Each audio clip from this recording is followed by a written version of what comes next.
What would you say to a person that's struggling right now in 2025? Should they lean more into cutting their finances, or should they lean more into trying to expand on their income? The same as it was 30 years ago, ripping the Band-Aid off. I mean, So if you take a person that's struggling with their finances in their current situation right now, I feel like back in the day, the advice would have been, okay, we'll start cutting back a little bit on your expenses, start saving a little bit more money. Whereas now, if you're reiterating your strategy, it seems as though the best solution would be to try to take on some more work or be more creative in making more money.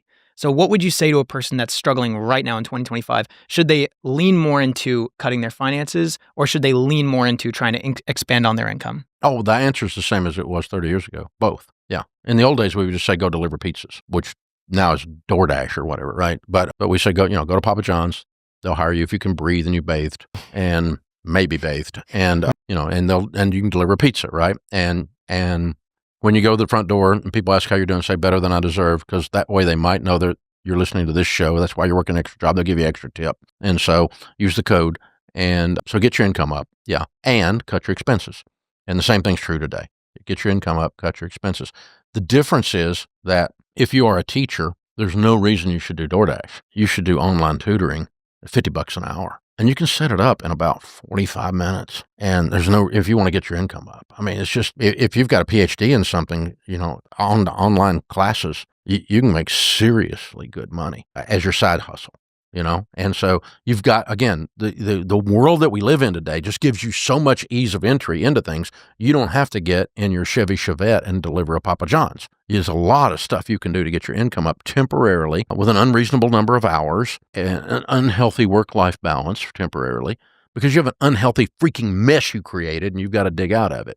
And so, yeah, and you got to sell the car that's 50% of your dadgum income.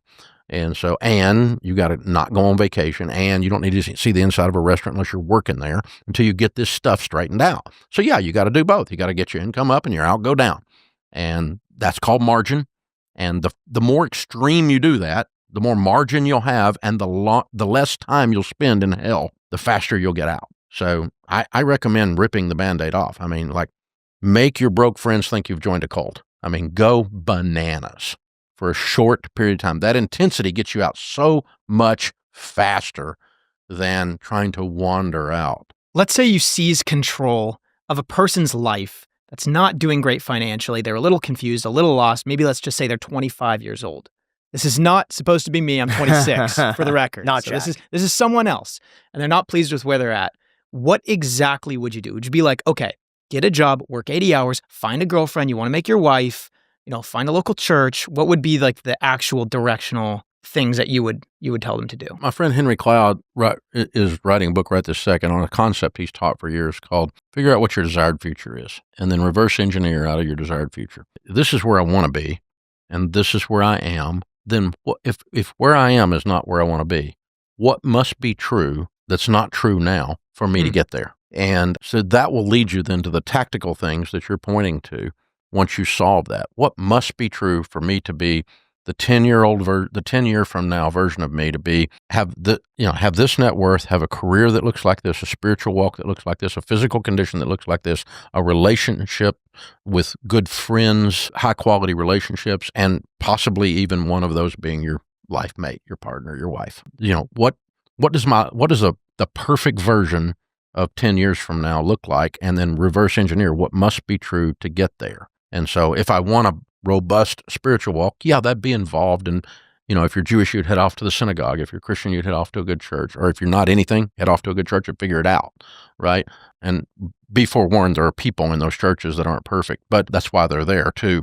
So, but either way, you can learn things there. Oh, and watch who you hang around with, because you're going to become who you hang around with. And so if all your friends are sitting and doom scrolling all day long and don't have any ambition, and all they do is smoke pot and doom scroll, you can pretty well be assured that 10 years from now, you're going to look just like who you hang around with. Be not deceived. Evil company corrupts good habits. You will become who you hang around with. All the data shows that. Tons of research that shows that. Not only your physical condition, the words you use, the books you read, the movies you like, you become who your crew is. And so pick them carefully. What are the biggest problems you see today with men when it comes to work, life, money, and family?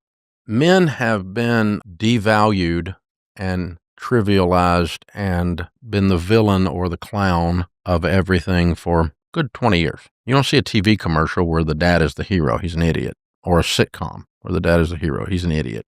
The 12-year-old is the smart one, and they smart off through the whole script. And they're the brilliant one, you know. But the dad's a doofus, and the mother rolls her eyes at the doofus that she picked as a life partner. And if you do that to any segment of the economy long enough, eventually they begin to believe it. And so we have 7.2 million men that are able-bodied, able-minded, that are not engaged in the workplace right now. They're doing nothing. They're sitting because the entire culture has said, you're a doofus, you're a buffoon, you're valueless. Manhood, masculinity's toxic by its very nature, and so you're of no value. And the problem is it's destroying not only economics, but social fabric as well.